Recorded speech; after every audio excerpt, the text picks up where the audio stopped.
welcome to Changing Austin. I am thrilled to introduce you to our very first guest on this podcast, Mason Ayers. Welcome, Mason. Hi, Stacy. How are you? I'm good. How are you today? I am fantastic. So we are going to have a conversation about a lot of things. But before we do, I would like to know what you're famous for. I have a sense of what you're famous for here in Austin, but I want to hear your story. So where did you start and what do you do today? So born and raised Austinite. Born at St. David's in December of 1980. And I am about 6 months younger than what I suppose you would refer to me as being famous for, which is I own and operate Kerbey Lane Cafe. You are 6 months younger. 6 than months Kerbey younger Lane than Cafe. Kerbey Lane. Tell Yeah. me about that. Wow. So I don't know the details. Well, not that, but okay, go ahead. So my parents decided, I think on a whim, that they wanted to open up a restaurant in sometime in 1979 or 1980. And they made this decision that they would lease a little bungalow in Central Austin, which at the time they didn't have any money. And so it was a choice of lease the restaurant or lease a house. I guess we're going to lease the restaurant. So they actually lived in that building for months, years. I know I lived in that building as a little baby. Wow. And so they made this decision that they were going to open up a restaurant. I don't think that they had long-term plans to be in the restaurant business for the duration of their careers, but they made the decision. 6 or so months later, after the restaurant opened, I was born, which has always led me to believe I was not a planned pregnancy. Fair enough. And here we are 45 years later. So this is the restaurant on Kerbey Lane, yes? Yeah, the original. So I got to live around the corner from that restaurant. I could walk to it for about 3 years. And I got very famous among my children because they said, "Oh my gosh, do you know about Kerbey Lane?" I said, "I do know about Kerbey Lane. It's not just the place with pancakes. Yeah. I actually know something about it." And it's not very often you get to feel cool with your children, and I got to feel cool in that moment that I know something about Kerbey Lane. Feeling cool with your children is a huge victory in and of itself. So I'm glad that was the case. And we've worked together for many years, and so you've had some inside information on what's going on for a little bit. A little bit. So I want to know, the first thing I want to know, so family business, right? You're taking this over. Kerbey Lane looks really different today than it did even 20 years ago, let's say. So one of my actual first cognizant experience of Kerbey Lane was when I was a student at the University of Texas, and there was a location on the Drag, and I enjoyed the queso at 2:00 in the morning when I was studying. If studying means I took my books to Kerbey Lane Cafe and I set them on the table next to me while I ate queso, and I felt like I was really doing the good deed as a student because I was staying up late and eating queso with books nearby.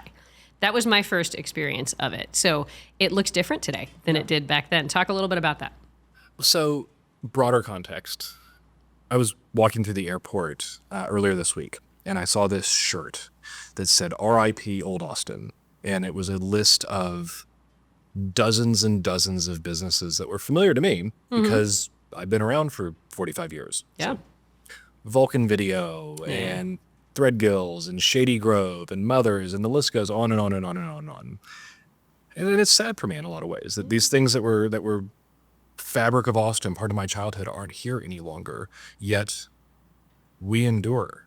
And there's a reason we do. And the reason we do is because what worked in 1980 in Austin, Texas, isn't what was going to work in 1995, which in turn wasn't going to work in 2010, and what worked in 2010 is not necessarily what's going to work in 2025. So we've gone through numerous reinventions over the years, and we're in the midst of what we're calling our Kerbey 3.0 initiative right now, which is another reinvention. And we say 3.0, it's 3.0 to me, because it's the third version of Kerbey Lane that I've been involved with. And so it's trying to meet Austin where Austin exists as a community today. And it's just different, right? It's different than what worked in 2010 when I joined the business. And so when you say it looks different, yeah, it is going to look different. It's going to feel a little bit more refined. I think if I wanted to summarize it in sort of one overall descriptor, it's moving from pure family dining to casual dining. Ooh, say more. So we're known for breakfast, and we do a great job with breakfast, and we have for many, many years. And before the pandemic, we had a fairly robust late night business. You gave a great example. You would go to that Guadalupe location at 2:00 in the morning. It used to be the case in the mid 2000 teens where quite literally the busiest shift that we experienced across all of our restaurants was late night at Guadalupe. No kidding. Yeah, 3:00 in the morning. It was busier at Guadalupe than any Saturday or Sunday brunch we had at any of the other restaurants. Wow. It was a huge, important part of our business. And unfortunately, and I don't even want to say unfortunately, because things change and you just accept change. But that business doesn't exist anymore. The generation of kids that are in school today don't go out as much as we did. No. The late night business that was there just isn't the same. And coming out of the pandemic, we lost a significant amount of dinner business.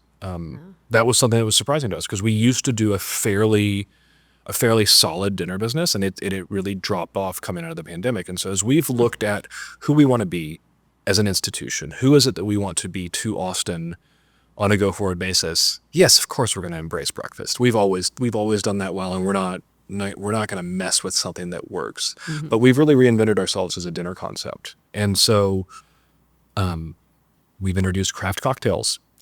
That's pretty exciting. I didn't know that. Yeah. I love craft cocktails. Yeah. And the most expensive one that you're going to pay for is $12. That's the headline right there. Yeah. I haven't paid only $12 for a craft cocktail in Austin in a really long time. Well, and that's really important to us because Austin is awfully expensive, and there's a lot of very high-end restaurants where you can go and easily pay $20 or $20 plus for a cocktail. And this isn't because we're using bottom-of-the-barrel ingredients. No, I mean, we're using high-quality ingredients, high-quality alcohols, but we're able to charge that because we have so much of a robust breakfast business that we don't need to make money on alcohol. Many restaurants make their money on their booze. We don't need to do that. So we don't need to overprice our cocktails. So we've introduced that. We've introduced a wine program. We have an all new set of entrees, which is really exciting to me. My favorite right now is this yellow curry salmon. It seems very unlike Kerbey Lane. Right? Okay. But it's phenomenal. And again, recently priced. And so we've really looked at how does Austin exist today? What does it look like today versus what it looked like pre-pandemic? And we're trying to meet the city where it is. So I have to tag on to something that you mentioned about, okay, the industry does it this way, but because your business is unique, you get to do it a different way that benefits the customer. That is how we went fee-free. So for Amplify, so everybody says, well, okay, of course you can't really be fee-free because, I mean, that's just not how banking works.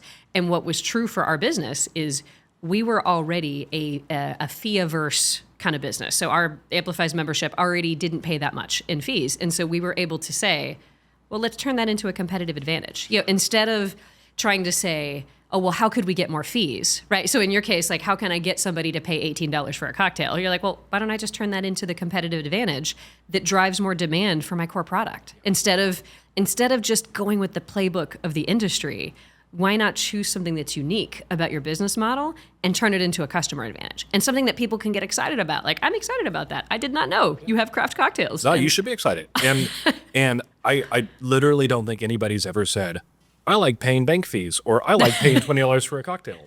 Thank you. Exactly. And so the fact that we've been able to solve those two challenging problems from either side of this table is pretty awesome. I mean, we should probably have a craft cocktail to celebrate that particular achievement. Well, and it's interesting. I have two nieces, and they are in college at Texas State University. And so they are of the demographic that I would have been when I was at UT. And you mentioned sort of how consumer behavior changes. And you're absolutely right. Maybe they just don't tell Aunt Stacy that they really do go out partying late at night. But I think they would tell Aunt Stacy because I'm kind of cool and they tell me the things they don't tell their mom. And they really don't. They behave differently. And yet they would love an actually affordable craft cocktail that they can have at dinner with their family. Even though they're this, college student demographic, the way they behave is different. But every time we talk about like, oh, let's go do something in Austin when they're in town, immediately their lens is, what can I afford? And it's not just because they're college students. I think it's because Austin has somehow changed. So I think you've tapped into something there. Well, I think value matters. Yeah. And I mean, I think about how much we spend to go out to eat. I have little kids, so we don't go out to eat nearly as much as we used to. And I'm willing to spend $100 or more on a dinner. If it's a really good value, we've run into each other at Bartlett's. Absolutely. Bartlett's can charge me what they want to charge me because it's worth it to me. Same. But how many times have you or I gone to a restaurant that is the hot new thing and spent a bunch of money for tiny little portions and overpriced drinks, and then left and had to stop at P. Terry's on the way home in order to fill up? Oh, I have this tragic story of like stopping at Taco Bell after having spent a lot of money, and I was like, this hurts so much. And it's not just the heartburn from the Taco Bell. It's the like what I paid on the dinner, and then you didn't even really get something that was delicious. It was, yes, absolutely. Well, we use this back of the envelope equation on value, where value is equal to experience divided by price. So you offer up a really phenomenal experience. We use Bartlett's. Yeah. The numerator on that equation is pretty high. It is. But they're able to have a pretty large denominator as well because of the overall experience. And so there's value there. McDonald's, maybe on the other end of the spectrum, prices are pretty low, although fast food prices are more than they used to be. And the experience isn't great, but you can still perceive value. And so for us, what we've tried to do is really amp up that experience factor, create better food, create a better service model, make it a more interesting, inviting, warmer environment. So really increase that numerator while not increasing the denominator that much to create value. And that's something that Austin, I think, benefits from. Absolutely. Well, and am I right that you're expanding more out in the outlying areas of Austin? We have. So that during the pandemic, we opened 2 locations. We opened a location on the campus of Texas State, which is a great location. And then we opened up in San Antonio as well. Both of those were hard openings because it came during the middle of the pandemic. But I'm glad we did because it provides exposure to audiences that didn't know us beforehand. On a go-forward basis for the immediate future, the plan is not to add more units. The plan is to focus on existing operations. I mean, and I could get into construction math and some of the factors behind that, real estate, and I won't do that, but it's suffice it to say, the dollars spent on upgrading our menu, upgrading our offerings, providing holistic juices, doing the things that we've been doing as part of this Kerbey 3.0 initiative, there's a lot faster and better return on investment than spending $4+ million on opening up a new location. Absolutely. But I'm sure we'd get great financing from Amplify. I mean, no doubt you would. But, it's interesting you say that, though, because as we think about our locations, we're actually going the other direction. But it's because we did the opposite that you described. So our branch footprint has actually reduced over the course of, say, the last 10 years or so. And it's because we have digital delivery and the way that people want to bank is through their phone and not walking into a place. But over the course of the pandemic and over the course of what we've seen with interest rates, we watched consumer behavior change. And so we have watched what people want from a location in their bank, at least, is we call it confidence and connectedness. So essentially, whether you ever walk through the doors of our bank branch or not, you want to know that there's one there. But what is most telling to me, though, that I think the pandemic taught us is we used to really operate according to these sort of generalizations, of like, oh, well, this is how much our balance sheet grows per year, or this is what people want and do and like. And then things suddenly got very difficult in so many different ways. And we had to get laser focused on sort of what is really driving behavior in our business. And that's what made us sort of realize a lot of individual things about our physical locations, about the offerings that we had, about all the decisions that we made. And so while I don't wish the pandemic on anybody, what I would say is we were able to use that experience to make the business stronger.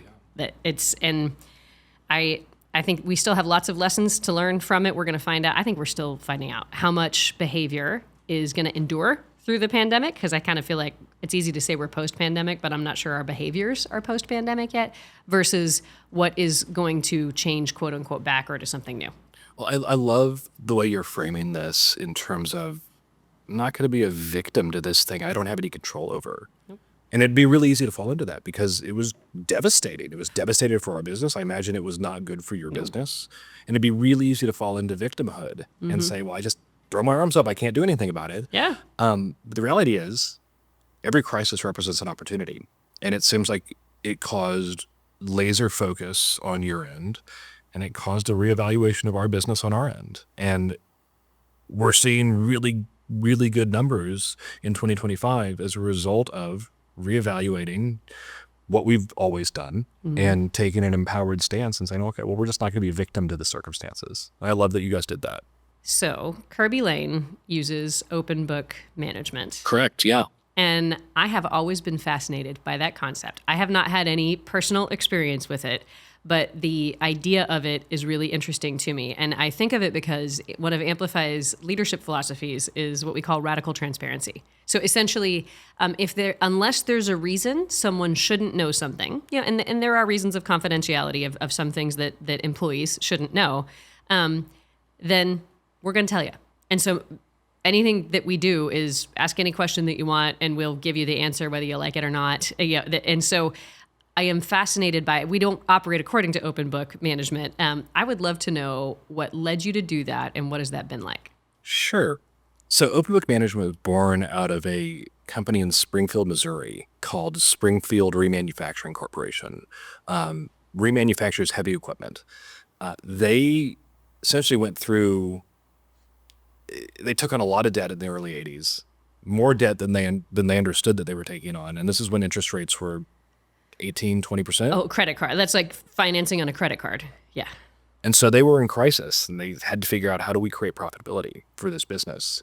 And the guy is a legendary business guy named Jack Stack, came up with this idea of, well, I'm going to empower our frontline people in this blue collar. I mean, as blue collar as it gets. I've been in the factories, and going to empower these frontline people to really take ownership of what it is they're doing. So if you're the guy, and I'm not in remanufacturing, so I don't know the terms, but you're the guy that's in charge of lug nuts, guess what?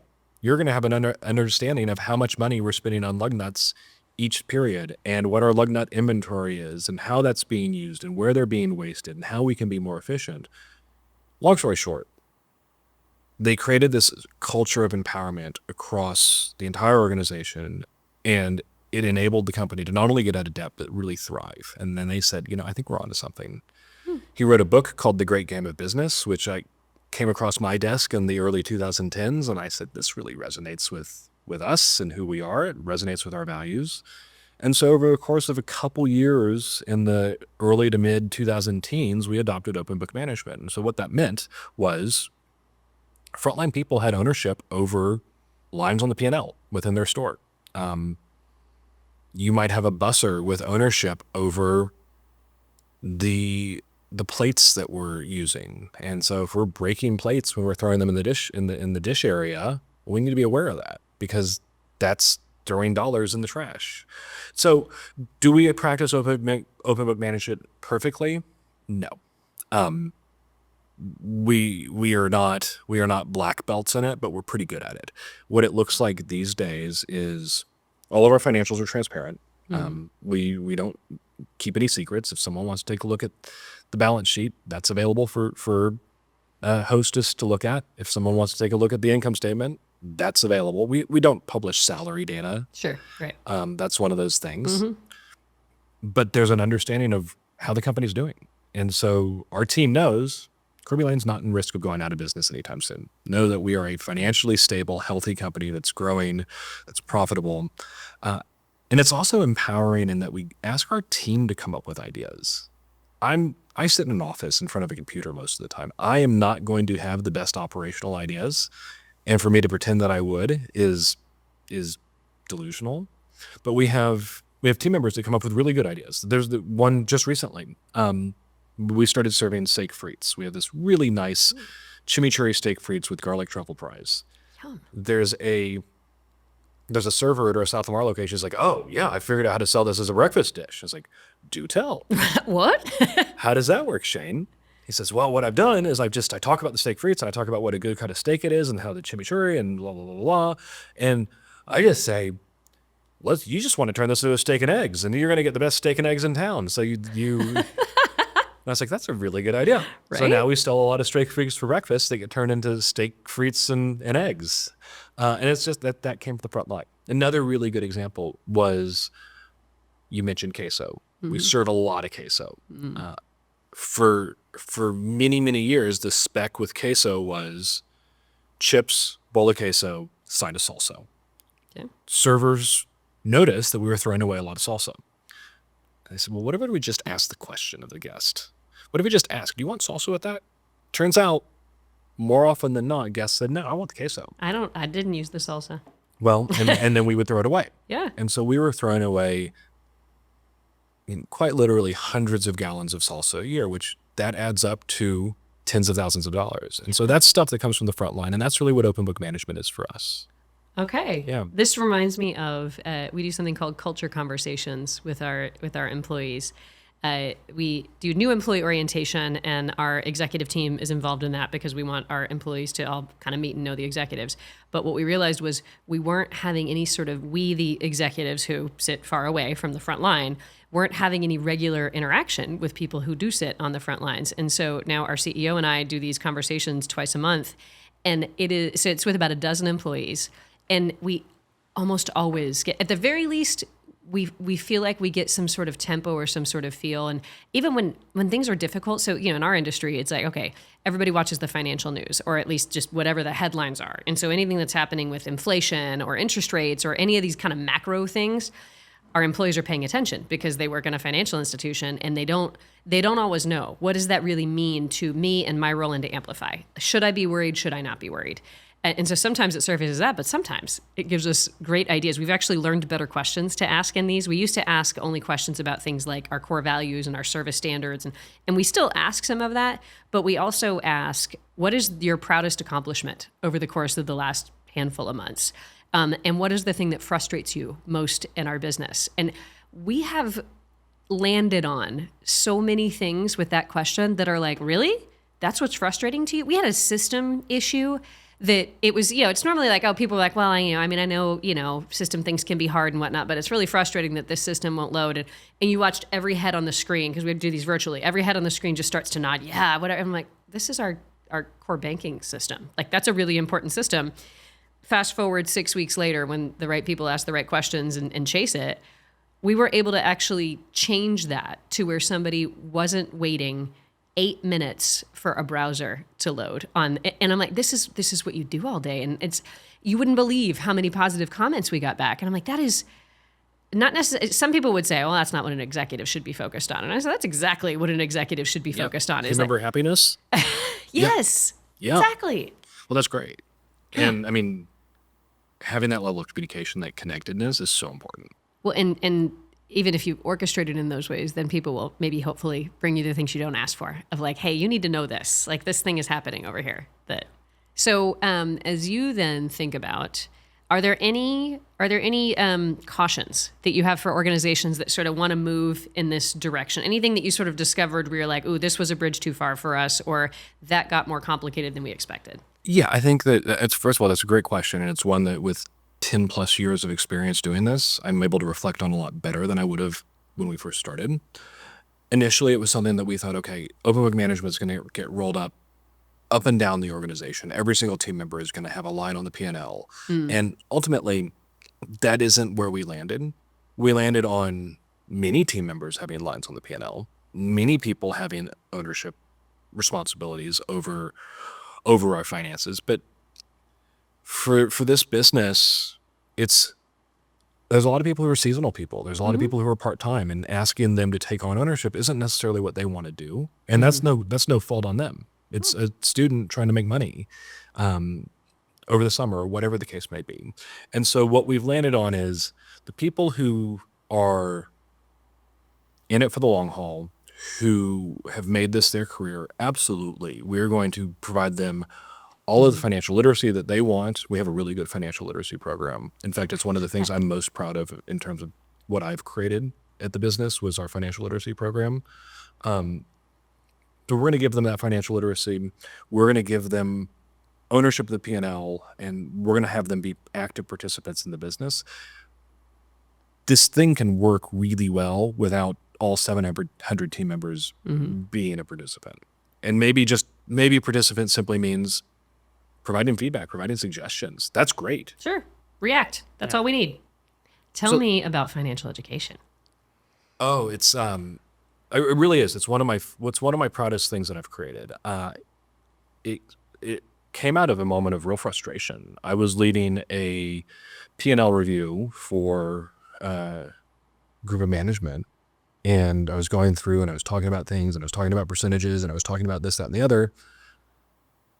And I'm not trying to be pejorative here. I'm just sort of stating what happened. And so I was like talking about these things, and I got these blank stares where I was like, okay, well, if our food cost percent, if we're running 30% food cost and we spend $1,000 on avocados, what's that going to translate into in terms of dollars? And I mean, well, it was basically trying to ask them to apply a percentage to overall food costs. I'm not doing a great job of explaining it. And I got these blank looks. And what the punchline is, there was a real lack of understanding about how percentages work, how some sort of basic math concepts work. So we started, I mean, what that turned into was everybody's going to start with a different baseline. Everybody's going to have a different level of understanding, but we're going to start at the very, very bottom, which is, let's look at a pizza. We're going to look at a pizza that has 10 slices, and you're going to pull 3 slices out. That represents 30%. Really basic concepts that we then build on. And so it goes from income statements 101 to income statements 102, where we build on these concepts to where eventually we have a lemonade stand where they sell lemonade and have 3 ingredients. And looking at that lemonade stand, then you layer on labor and labor cost. And how do you look at the lemonade stand when you're looking at not just food cost, but food cost and labor cost? And then you layer on the cost of the cups and the cost of the ice. And so from these concepts, we build out a full-blown restaurant P&L. And with that, we're able to really empower people to say, okay, well, I do understand what my food cost is, and I understand what that means. I understand how that affects my overall cost as a business, how I need to be scheduling. It's not a short course either. I mean, it takes a second to build these concepts. And so ultimately that's available to everybody. Certainly our leadership, our management gets to know it back and forth, but it's been a really big, important part of our business. And we're better at this business because we understand these concepts. Well, and I'm going to make a guess here that I bet the employees who go through that, their personal lives benefit from that too. And I would tell you from my experience, having come to work inside a bank, I mean, I feel like I had a grasp of a various number of concepts, but when you suddenly get dropped in the deep end of finance in a professional way, you suddenly start thinking about your personal picture differently. And if you didn't grow up in an environment where you were exposed to that, where that was how your family thought about things and any of those particular things, something that someone who grew up that way or was trained a certain way or has certain education, they sort of take for granted. If you didn't, and then you get exposed to that, it can be life-changing. I mean, the way that I think about my personal financial situation has absolutely changed based on the professional knowledge that I've gotten. And I have to believe, as you think about the way that your employees are managing their own households, how does that change what they're doing at home and in your restaurants? Well, when I say that this is one of the things I'm most proud of, part of it's the content, part of it's the education, and an even bigger part of it is the stories that I get. The number of folks that have said, okay, I got out of debt because I started applying these same principles to my house, or I bought a home. Never thought that was in the cards for me, but I bought a home because I was able to better manage my personal finances thanks to the things that I've learned here. Like, that's as satisfying of a win as you can possibly get. Oh, it makes me think like there's all kinds of things that we can do for day jobs, right? There's so many ways that you can make a living. And if all you're doing is making money, then you probably have a lot of ways to do it that I wouldn't choose the way I do it if all I wanted to do was make money. I'm going to guess probably not you either. But if through the work that you're doing, if you can have a bigger impact, then it's like that makes it worthwhile. Yeah, well, I mean, impact is the key, right? I mean, all of us get to work, but if you're doing something where you're not having impact, it's a lot harder to get out of bed in the morning and go and do that thing. Mm-hmm. Impact really matters. Absolutely. Yeah. Okay, I have 2 more questions for you. You are a born Austinite, a unicorn here in our city, as we like to say. That's what I hear. That's what I'm told. And so as you think about, over the course of the time you've been in Austin, what is the change that you have been most excited to see? What do you think has been most beneficial? So I think Austin a community, and this is beyond city government and the Chamber of Commerce, but really as a holistic community, I think we've done a really good job of embracing an identity as a cultural and artistic hub. And I think back to the whole Keep Austin Weird campaign, which I think a lot of people view that as, oh yeah, Austin's kind of a funky place, and we're just going to say, let's keep it weird. Let's celebrate Leslie, for those listeners who know who Leslie is. Yes. And yes, it became that, but originally that's not what it was. Originally, Keep Austin Weird was a campaign around supporting local business. And so from the time that it became apparent that Austin was set to grow, there was an emphasis around, let's celebrate our local businesses. Let's celebrate these cultural institutions that are the soul of our city. And while not all of them are around still today, there's been a very cognizant effort to preserve the culture that is Austin. Mm-hmm. It's not just any other city in Texas. It has its own unique feel. It has its own unique style. It has its own unique identity. And I think Austin's done a really good job of it. And that's part of why I enjoy being here. I don't know that I would be in this big of a city, but for the fact that we've retained a lot of that. Well, okay, so let's look forward. So you think about Austin in the future. What is the lasting impact that you want to make for Austin? It's retaining part of what made Austin special. And I look at places like Kerbey Lane, places like Amy's Ice Cream, places that have been around for decades and decades and decades. There's a reason all these folks from California moved here. Mm-hmm. And it wasn't the Hermes store on South Congress. No, it wasn't. There was a reason. I mean, it was Antone's, it was Waterloo Records, it was Kerbey Lane, it was Matt's Rancho. It was all these institutions that have created this really great place to live. And so I alluded to that RIP Old Austin shirt. Kerbey Lane is part of a ever dwindling club of businesses that can claim 40 plus years. Mm-hmm. There's not that many of us left. And by going through this process of reinvention, by treating people within our organization and people who come through our doors really well, and being a good steward for our community, I think that we could help preserve that legacy. And so Austin doesn't just become the high-end fashion shopping district that is now South Congress or the Domain, that we actually have some local character. And that's what I think we can do on a go-forward basis. And I hope 45 years from now, we're still celebrating Kerbey Lane as an Austin institution. I have no doubt we will. I sure hope so. I just hope my kids aren't involved with it at that point. You don't want your kids in the family business. One of the things that I often find myself saying is that the F in family business does not necessarily stand for fun.